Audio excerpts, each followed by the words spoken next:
welcome sa atong programa nga Partners in Law. Kini gihapon brought to us by the Cebu Lady Lawyers Association and the Philippine Earth Justice Center. So ako ay inyong host karong gabi no sa atong usa ka oras nga panaghisgot kabahin sa nagkalain-laing issue sa ato ang kalikupan. So ako si Attorney Joy Argalion, ang Legal and Policy Officer sa Philippine Earth Justice Center. So maayong gabi no sa atong mga televiewers. And this month no sa atong episode maghisgot ta og lain na pud nga issue no, something that is relevant to our environment and also something na atong makuhaan og leksyon para how can we contribute to the protection of our environment. So karon for our episode we have a special guest no, but before that ako say paila-ila ang co-host no. So ako paila-ila si Jelu. Hi! So, maayong gabi kanatong tanan, mga nagtanaw dira nga mga Subuanon, no, or possibly other areas outside Cebu.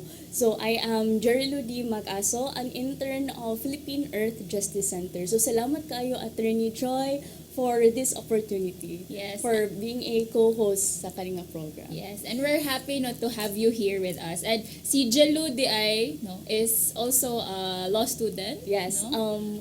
Fourth year law student sa University of Cebu. Yes, and ang University of Cebu usa sa atong mga partners sa atong advokasya for the protection of the environment, and also we really encourage the youth involvement and also our law students because in the future mo join man mo na mo sa legal profession and hopefully Yes. you'll become advocates also for the environment. Yes, mao gyud na ang ato ang ganahan, Attorney Joy. Yes. So, unsa man ang atong hisgutan karon Jelo? So, ang ato ang hisgutan karon, i-introduce na to. Yes, pwede rin po i-introduce na atong guest. So, sir, Ang atong guest di ay karon no, usa siya ka assistant professor sa atong lokal na universidad diri sa Sugbo no, from the University of San Carlos. So atong I'll let him introduce himself no, Doc Ayan. Alright, so maayong gabi sa atong tanan. Ako day si Ian, and let me start with the standard greeting namo sa DOST. Binisayon lang nako para kasabot ang tanan. Maayong alamdag para sa atong kalikupan. So, a good science for our environment. So, this is Ian Tabanyag. Usadi ko ka magtutudlo sa University of San Carlos. Og manuki-duki ay po di ay researcher. At the same time, I'm also a scientist or a Science and Technology Fellow at the Department of Science and Technology. Unya, in my spare time, I'm also part of the Philippine Coast Guard Auxiliary, which is why I was invited here because we're going to talk about marine environmental protection. So, back to the host. Yes. Thank you kayo Doc Ayan no, for your introduction. Daghan mi nakatunan no about the different hats that you wear. As a public servant naman siguro ning level ani, but we'll learn more about the work that Doc Ayan does no as a professor from the academe no, and also as a researcher and also as auxiliary. Yes. Oh, so, so squadron, sir? 219. 217 ko. Up here. sila dahil duha kay karang connected ra sila. So right now no, so nahisgutan naman ni Doc Ian ganina kung unsa ang atong main topic no. So we'll talk mainly about the protection of the Philippine coasts, especially on the issue relating to marine pollution. And si Doc Ian, nindot kayo siya nga speaker anin, maalamon kayo ni siya aning nga topic. So first no, this month or like specifically September 16 no is declared as International Coastal Cleanup Day, and I know that there have been many organizations actively involved in the coastal cleanup. Akong law students, akong gida sa field, gipalimpyo na ako, gipakuyog na ako sila limpyo, and also I think that was a good learning experience for them kay after 2 years of pandemic no, murag na Jelu would know no, as a law student.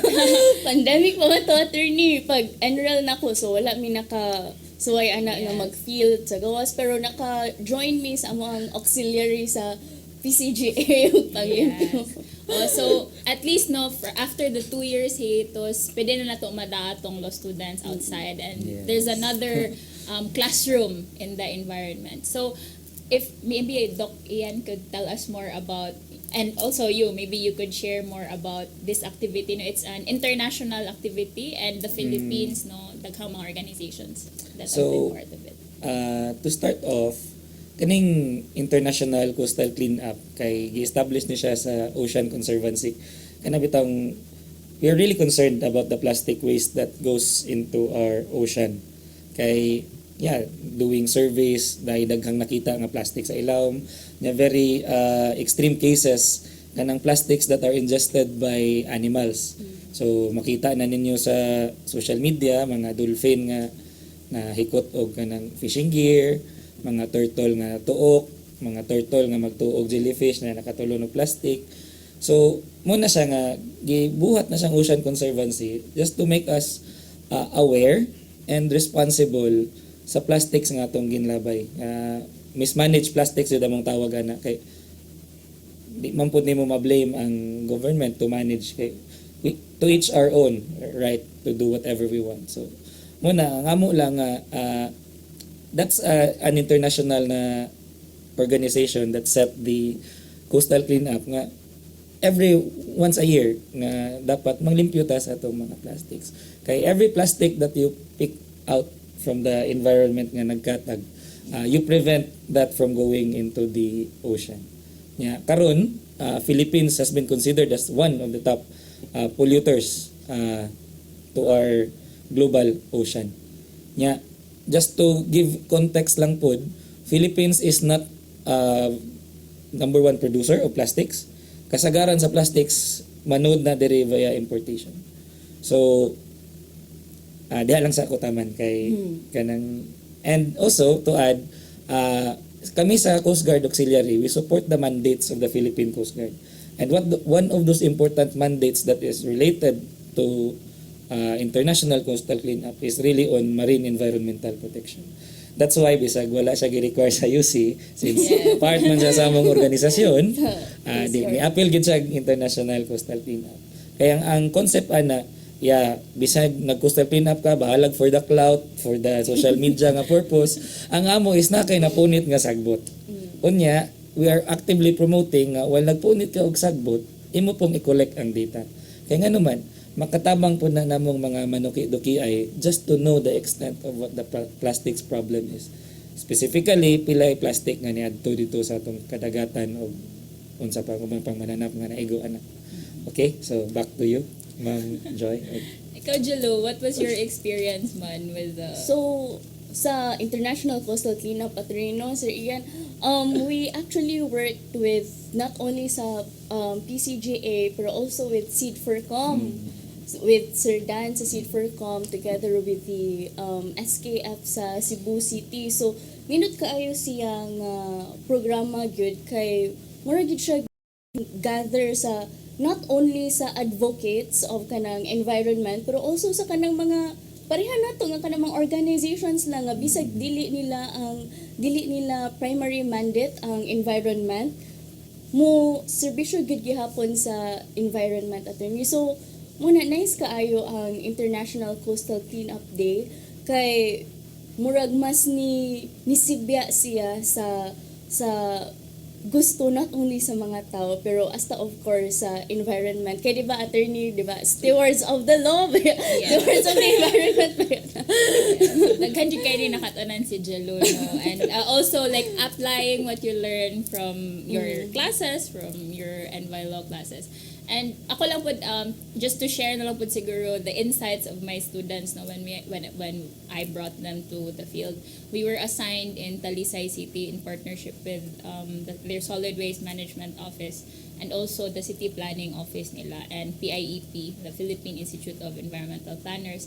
So dito sa after we did the cleanup, no, not really sa coast but like in areas near the coast, marag sa may boulevard na area siya. But we also had a little bit of discussion on waste audit and the characterization. At least they would know na naaday in ani dili ra day siya pamunit, no, katong giingon ni Doc Ian na it's really important to gather the data for the researchers, and later on atong pangutanon si Doc Ian about all these data about marine pollution.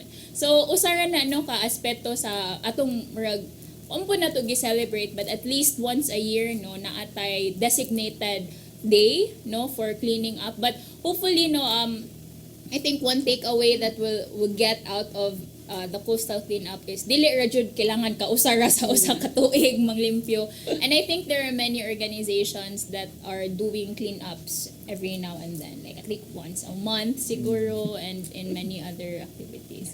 So it's nice nga exposure no for different organizations.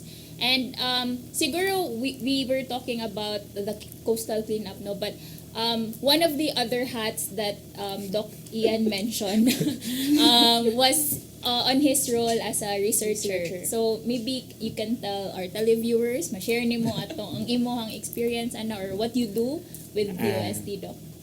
UST. Let's start first with Or USC. let's go local sa San Carlos. So 3 years ago we have been kanang nalipay mi nga the university was chosen to be part of or to be one of the implementing agencies of the big project of UK Research and Innovation Institute. It's the Southeast Asian Marine Plastics Project. So you might have noticed that we have a previous guest, si Dr. Paler. She shared our research on plastics in mangroves. Yes.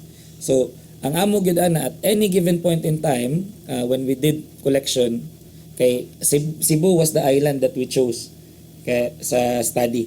So muna nga we surveyed around 10 to 13 municipalities.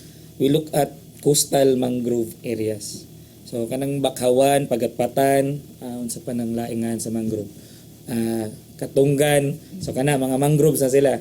So ang among gustong tan-awon ini ang pila gyud ka plastic ang naa dito sa mangrove. So we did field work for like approximately 1 year. Field work I mean is nangadto mi didto unya namunit gyud pud mig sagbot. So pagpamunit na mag sagbot amo to siyang gi-analyze unsa ni siya sagbot bla bla bla. Unya ang among nakita atong among field work 800 tons of waste ang among na-approximate nga naa sa mangrove. Pila man ang 800 tons. So pila man na siya 100 times 1,000 kilograms, 800,000 Nag-lawyer. kilograms. So 800 gaga ng 1 tonner nga drum truck at any given time nga naa basura na sa mangrove. So una-una kasagaran sa atong gipambuhat kay coastal cleanup na so beach. Wa ta ka una-una nga kanang mga mangrove they are sinks for plastic waste. Sinks kanang kapadulngan sa plastic waste. So mo to ang gi-talk ni Ma'am Tina diri nga kasagaran sa coastal communities ang ilang una-una sa mga Bakawan, Katunggan ug Pagatpatan kanipaan pod kay labayanan og basura. Nya ang napundo diha nga basura kay daghan kayo. 800 ka truck siguro. Ambot lang. Unya ang sunod ana nga part sa ako kining unsay gipaspason ug unsa ka dugaya mag-istambay ang basura sa usa ka lugar. Kay ang perception man gud sa atong mga tawo diha ra gyud na mga plastic matulog ra na sila pila ka tuig diha sa mangrove di gud sila mogawas. But contrary to what we found out mag-istar ra gyud na siya dito ang plastics nya mapalid na pud na siya og mo high tide or mo taob mo hunas. So mao na siya ang mode of transport sa mga plastic. So when we did the coastal cleanup diri sa Cogon Pardo mangrove man na siya nga area niya na siya river diha nga mo transport sa plastics nya ang uban na maabot sa El Curso. Amo siyang gi-istudyuhan amo gitan-aw last year ni namo nga coastal cleanup data when we looked at it in a scientific perspective among nakita nga approximately sa usa ka tuig ang kanang mag-plastic nga mag-star sa Cogon Pardo nga mangrove area mabalhin dito sa El Curso. That's just an approximate. Underestimate gani na siya.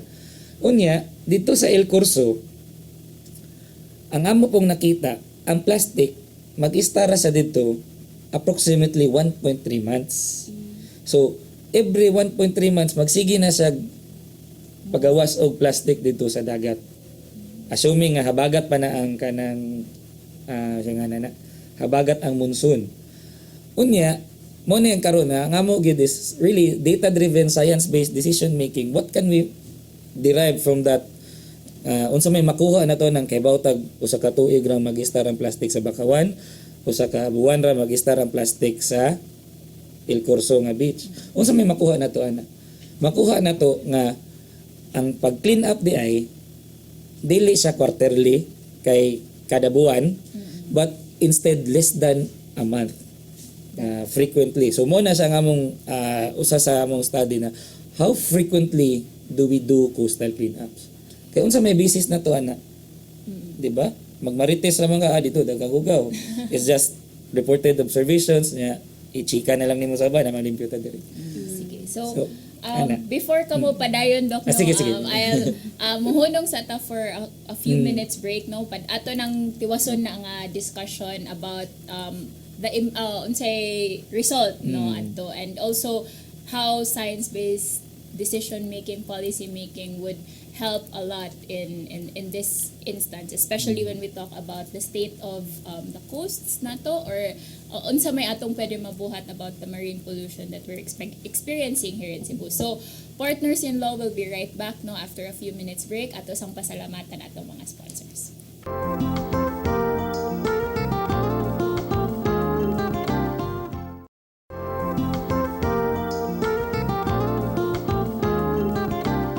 And we're back sa atong programa nga Partners in Law.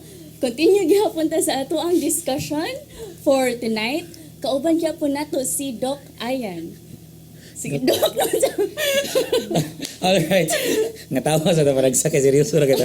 Alright, we left off with what is the importance of data collection and why is science-based decision making important. So, simple lang. From coastal cleanup data, we can derive those what they call this analyzed and processed data. Then we can say nga mao ni ang basis sa atong cleanup. Nya unsa may gibuhat na mo ana to help policy making.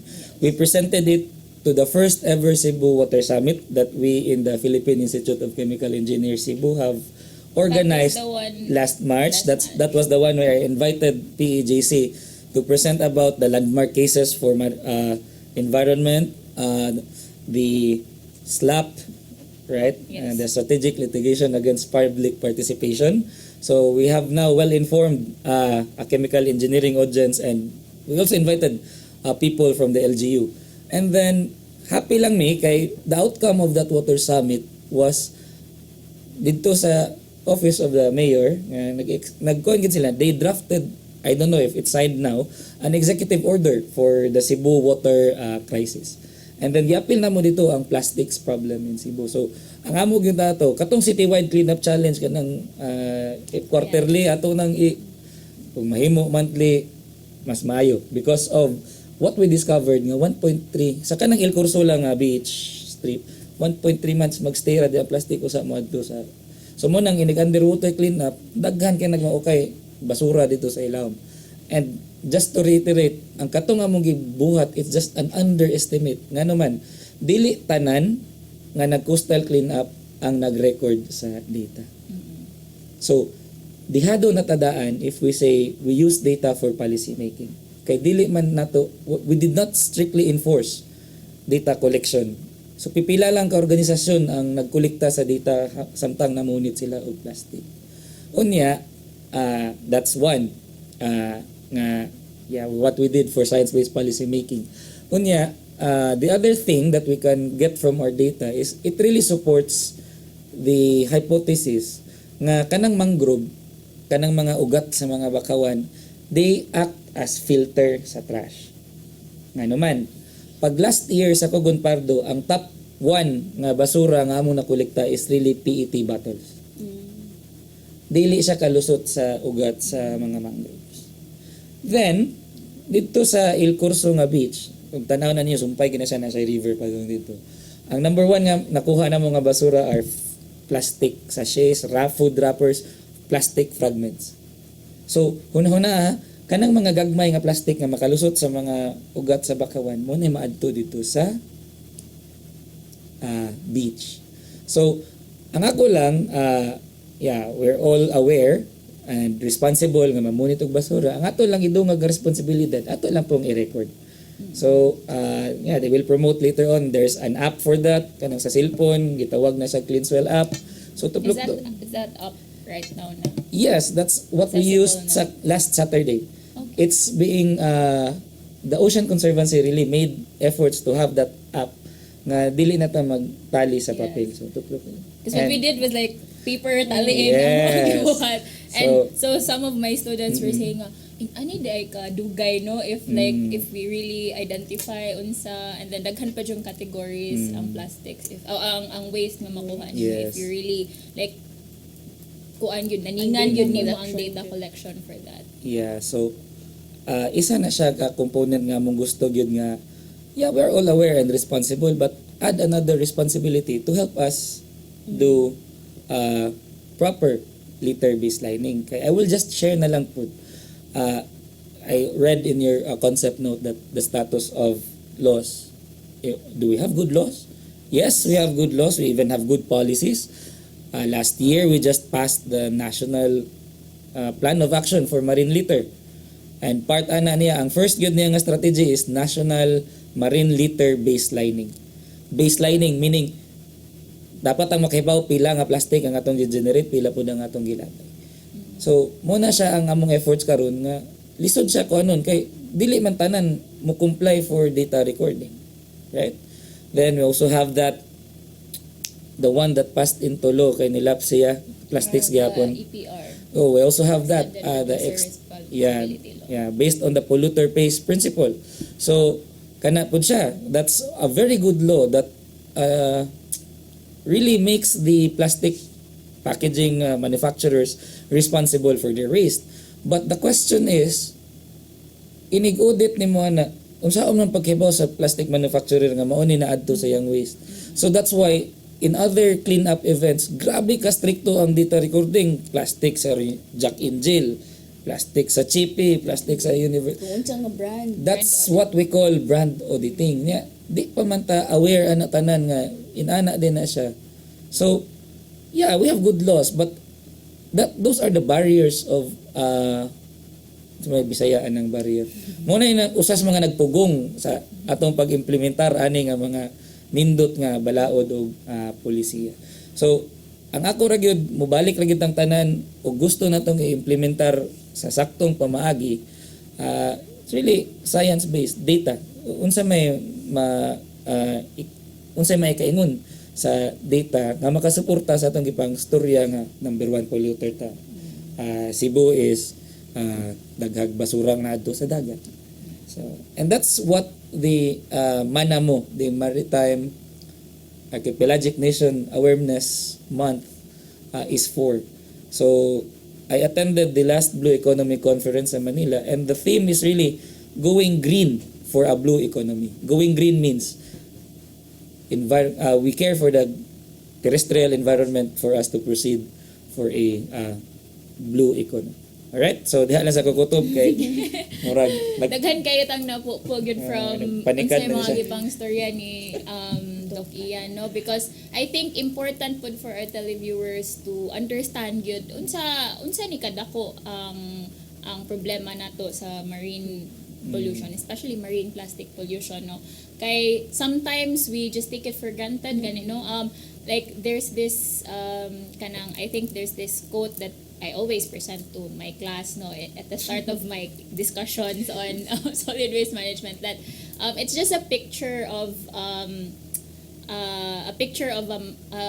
drainage or a manhole ba na karon, and then it like may nakabutang dito that the sea starts here. So like bisag maglabog ka diha naka sa downtown or somewhere layo ra kay sa dagat, but eventually nagyunay padulngan, no, ang imuhang plastic nga gilabay, no. True. Taglabay niya ug magbaha. Wa na. Yes. Kinsay And, basulod. Yes, and especially no sa atong nasinati in the past weeks, no, nga gamayng ulan, daghan grabe ang effect rag mahunong ang tanang activity sa for mga the tao day. because of lack of mobility, no. Dili ta makaadto sa atong padulngan because sa baha. So hopefully nga kaning mga input, no, na makatunan atong mga televiewers about the plastic pollution.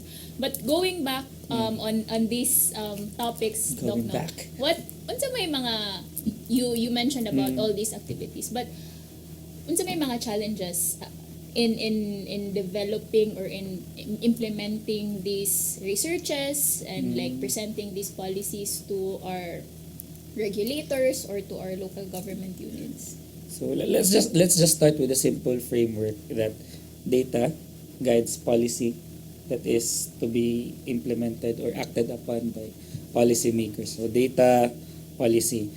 So let's look at the data na part. So if I'm not mistaken, under the Solid Waste Management Act, LGU is mandated to do WACS, Yes. Waste Analysis and Characterization Study. So kana palang daan, kunahuna, last year nga clean up, how did we make those estimates? We base it from the per capita waste generation, then just assumed nga na mismanage ato nga waste. We do not make those assumptions kung naalang ito ng mga datos sa LGU. So what is kinda challenging in that scene is that ang mga LGU mismo they do not regularly do wax. Unsa man day naa ng wax kay bautag unsa nga mga plastic. Di gyud na plastic lang tanang basura nga maadto sa landfill. Nya ma-estimate pa gyud sa LGU pilay nag-leak dito sa environment. Muna ang crucial nga data nga among ipangita. And the last piece of data that we got was the provincial nga data that was in 2015.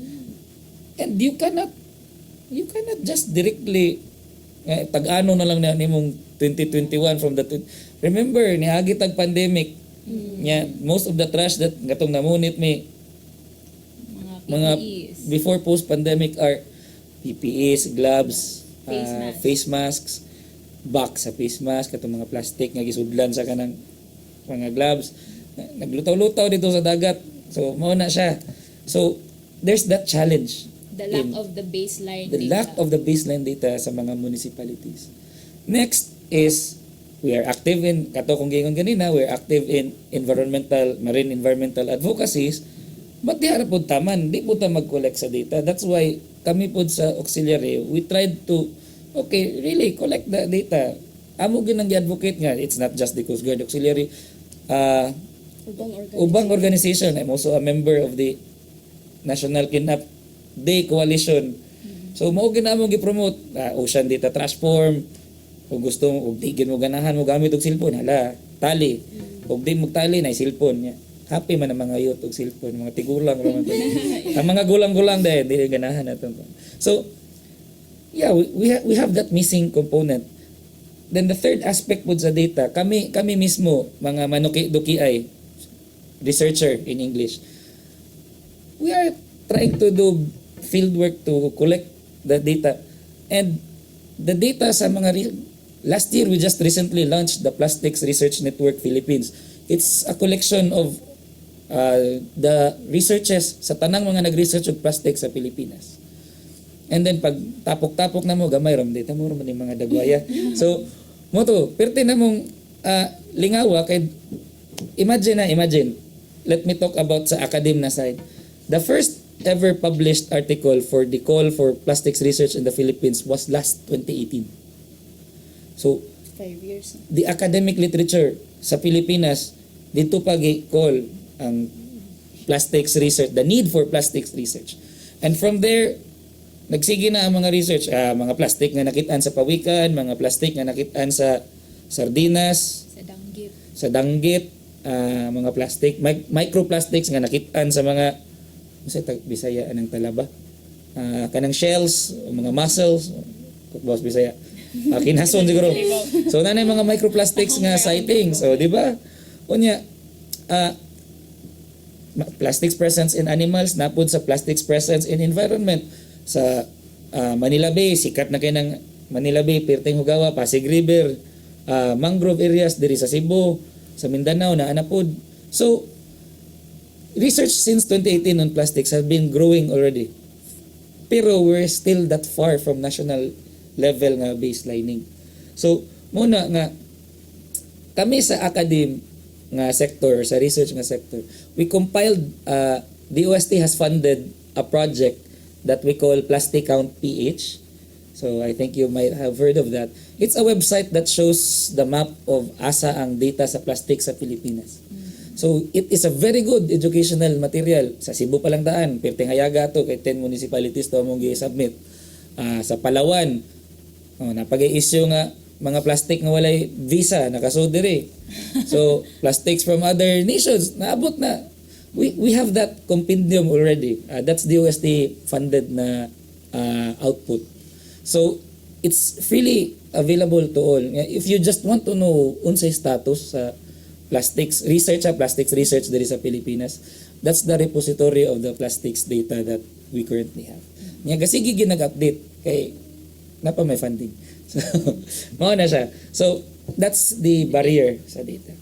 Now we go to policy making. Kaming mga manuki-duki ay di gid mi ekspertuhan ng paghimuan ng policy. We can just make recommendations based on what unsay among nakita sa data. So kanang pag-draft ng mga local executive order, ordinance, whatsoever, gawas na sa among mga kamot. Mao na inyong limitation. Mao na kitang tanan na dunay limitasyon. Mao na limitasyon namo. Pero we work hand in hand. Mo bitaw naabot ko diri. Unsa gito mi mga Philippine Earth Justice.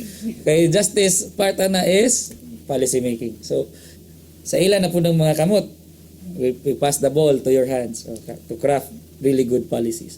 Then crafting is one thing, having it approved is another. Dito na po sa mga implementers na side. So that's how science goes with policy making. Aside from policy making, pwede tang mo segue diri sa abos as information and educational campaign. Kay mo gini kanang mga tao nga gahi kayo pa katunon, di gyud na makaton og di nimo sigihan. So ICC is one good yearly nga campaign, and PJC is another instrument also, and PJC yung silang doon. So that's their mandate. Okay, so kanang very timely and very informative discussions, no, especially on the marine pollution, and unsa ang lacking, no, asa ang gap nganong naamantay. Look, we have data, we have researchers, but in terms of translating them into policy and into action, atong nakita ang gap, no. So mubalik ta ana nga discussion, balikan ta na nga discussion, Doc and Jalo. So we'll take a few minutes break, no. Ato sa siguro to internalize ang i-analyze ang ato ang mga discussions. Partners in law will be right back.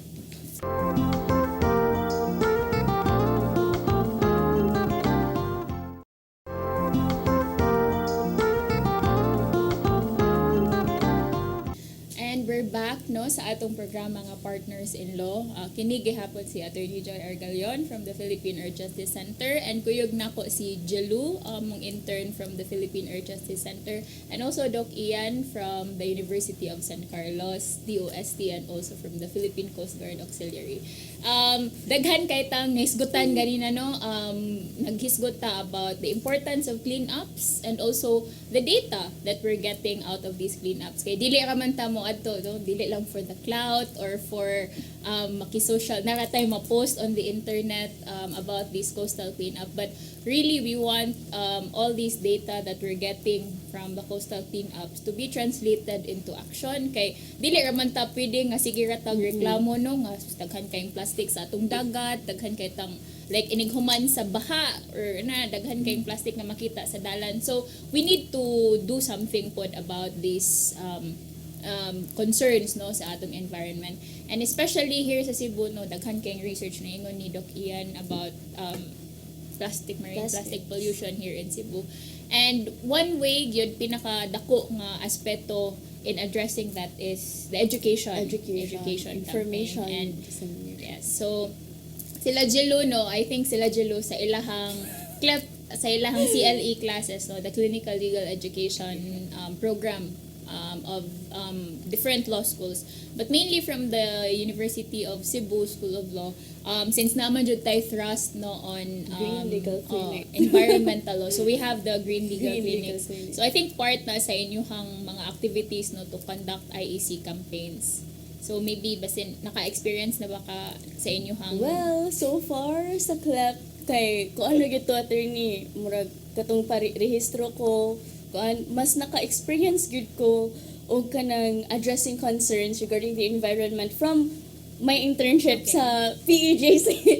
So nice kayo daghan kayo experiences not only sa enforcement nga side pero hasta sa information dissemination kay important kaayo ang amuang na experience as interns nga naka-gain me og much greater knowledge tungod sa ato ang mga initiatives and programa pareha atong sa ILO nga conference nga o katong sa local lang ba nga sa Philippines nga hasta kami nga law students nga nagsilbi as again stewards di ba of the environment sa law nga kay stewards man mi importante pod nga moapil mi og kanang mga seminars baron nga kung asa may makadungog sa opinion sa research sa mga lawyers and researchers alike not only diri sa Pilipinas pero also from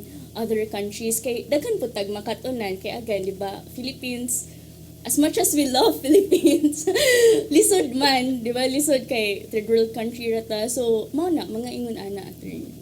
But in terms sa academe no nga level si Doc Ian, I'm sure nasugda naman to ni mo yung discussion about IEC. So how important is the IEC aspect man in terms of siguro sa inyong research and the other work that you do, Doc? IEC is not a problem for those who are already in the educational system. Kay dagko naman na nga nag-eskwela pag yun. What is really the problem are those katong mga naagid sa lagyong dapit o sa Tagalog palaylayan. Kay number one, they are the people that are recalcitrant. Sa Binisaya pa gahi gyud ko. Bisa kung saan ni magbali-bali niya, di po na nimo ma-blame ang kanang ilang. This is the limitation of us engineering people. We don't know what social factors are in play that got the people of that area the same mindset ng anong ilabay ra gyud diha sa kanang bakawan ng ilang basura. So, yeah, that's why kanang mga panukiduki na to karon mga research na to karon, these are now multidisciplinary. We want to understand the problem in multiple perspectives. So, that is the engineering perspective. Gipresent na ako ganina. Mao ni basura magadto dito nya around 55 kilograms per day ang mag-leak nga basura from El Curso nga beach. That's just the engineering perspective to understand why that problem is still recurring, that we need help from other dili na ta karon nga we stay in our individual silos to just do what we ought to do. No, the problem now requires multiple perspective, and that is what is required for policy also. So dili man ka moingon nga ay tagaan mo duha ka kilong bugas. Those are not, yeah, that's one incentivizing trash collection, but yeah, the way to systematize that, you need other professions to do so. So muna ang ako lang yung makaingon from the academe side, we have especially the research nga side. I'm not a teacher, by the way. I don't know the pedagogy of, I know a little bit, but di mo gud me in the teaching profession. We're really in the kanang skills gud nga profession ba nga. You get the skills by really doing mentoring. Kanang musunod ka sa imong master. So that's how skills are translated sa mga engineering nga professions. As for how it's going to be translated or how scientific data is going to be translated to the public, wala na sa among kamot. Naana na sa mga we in the West, they're even investing on what we call science communication. Dako kay mig pundo nga gigahin gyud anang para lang gyud pag saan na sa pag-communicate ang scientific nga mga kay this is what I would like also to say to the public no na di kuan nga bisag scientist mi, engineer mi, ang among ipangsulti madiretso yun nimo isabot. Ang amo manggod nga frame of thinking is designed for us to talk to other engineers and experts. So manang moingon mo nga piste man sila sige, sorry for the cuss word but that's the reality. Nganong maggamit man na sila jargon even law nganong Latin-Latinon man taanin nila. So because our minds work in a way to communicate to other experts. It's not directly wired to communicate to the public. Pwera na lang kami usay makanang we are engaged in public speaking, we can somehow translate but we are not experts at translating. So lahi gyud na siya nga art or lahi na siya nga diyandi may Bisaya sa art, di ba? Yeah, lahi gyud na siya nga art ang pagbalhin sa scientific nga knowledge base to the community. And I think CNU is also one of the people doing one of the universities here, CTU. Basta they have those science communication na mga problems. So that's one for IEC. We have here the knowledge base, we have the database, we have that plastic count website for plastics data. All that's left for if you want good good nga translation to the society, then it really goes to the science communicators. So we can be science communicators but we are not experts at really communicating our craft. We need science communication people.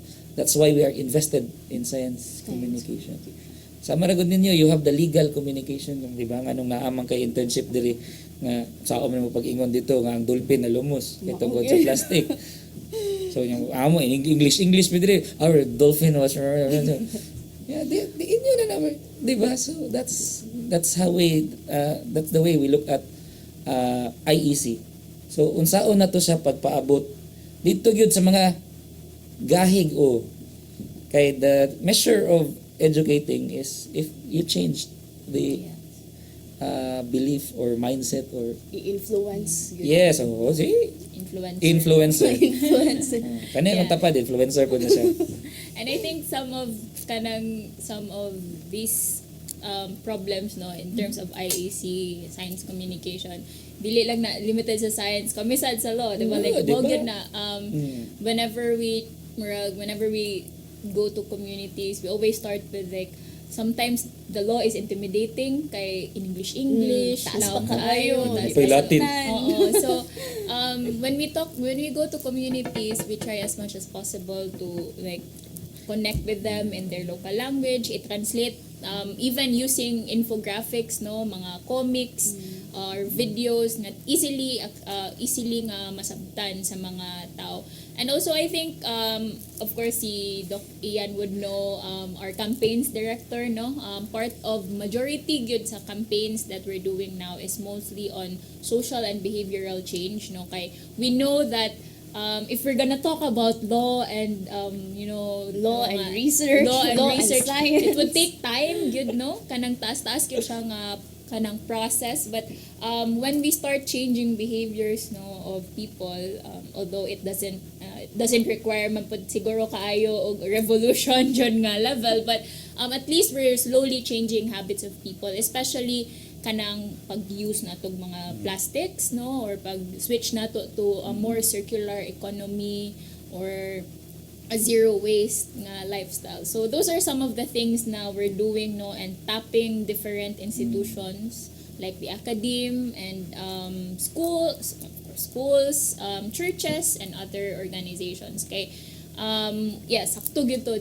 We work perfectly good in our own little bubble no sa atong own silos but in a recent conference that I attended murag kailangan na gyud ta mo branch out to other disciplines gyud no even psychology even sociology different aspects gyud kay dili ra gyud ni usa ka person or a group of Yes. person ang makasulbad aning atong problem karon. Collective action gud ni siya. Yes. So, I think we're going to the towards the end of our discussion no but I think daghan kay tang naisgutan and thanks to our guest no for our guest karon for sharing all these things about marine plastic pollution but one important note siguro, Doc, how can we extend this, no, the involvement to the youth and also maybe to our televiewers, no, natin mga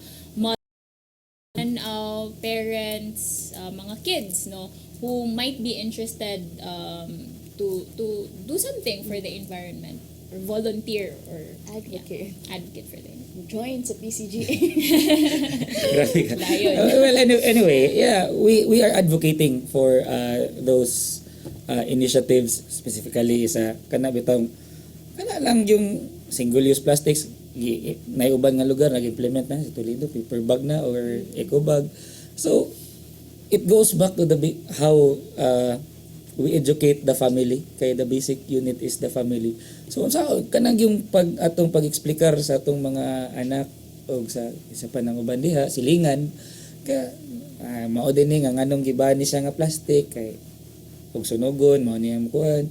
So IEC starts from there, yung kanang mga campaign ngayon ana niya kanang ang amo lang, we're really doing our best nga ma-communicate gyud namo ang science, but ang amo lang sabta lang pod nga we have our own limitation nya. Ang ending ra gyud ani to make kay daghan man gyud batan-on karon nga kana sigig cellphone kanang for the cloud, participate in local cleanups, collect data na ma-post na Bahalag kanang for the cloud. bahalag di kay ba mo gyud kasagaran sa rason na is for the cloud. So bahalag Instagram ka diha picture kadaghan og sa panaw TikTok ba nga namunit kit basura. The fact is that you participated in this big social event. It's also want to expand your network, but ang importante ra ang ako ra ang ending ra gyud basta na bisag straw ra gyud na imong napunit maka-prevent na nag turtle nga kanang kanang you seen lots of turtle videos sa magto akong first year na ko sa PCGA kay Save the Turtles. So ang akong theme, so kay luoy kay ang kanang pawikan nga mabutangag straw ang ilong inigbira maghilak gyud taon. Nya kanang abandoned nga fishing gear usapon na kanang net nga mga ug kanang fishing line kanang pawikan nindot nga si basta na researcher sa Mindanao nga pawikan gyud yung study. Luoy kayo maghilak gyud ang pawikan nga natuok siya sa kanang dolphin wa kay dolphin pero kana pawikan lang kay may nagdaghan nato. Dito kay may gahapon sa Danau, pawikan mag surface ang ulo dako kayo mag smile pa. So imagine na one plastic straw that you pick save life, marine life. So especially ang eastern nga side sa Cebu is not wala kayo protected area diha kay because that's heavy nga maritime traffic. In contrast sa western side sa Cebu nga almost all of the municipalities there are under the protected area management board.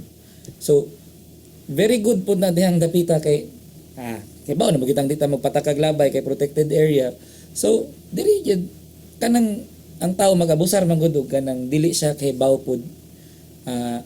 I don't know in my opinion, without crediting the institutions that are backing me, kanang personal ang tao dili gyud na niya buhaton og sakto lang ang iyang knowledge na okay ba sa unsa poy penalty, hilig ba tagbalaod nga ginadili ang pagdaog, ginadili ang pag nga ganahan daghan maguban gud nga i-challenge yun ba nga dami ginang ginadili. So hala daob. So muna to sum it up, yes, we are advocating for a green na Philippines, trash free seas.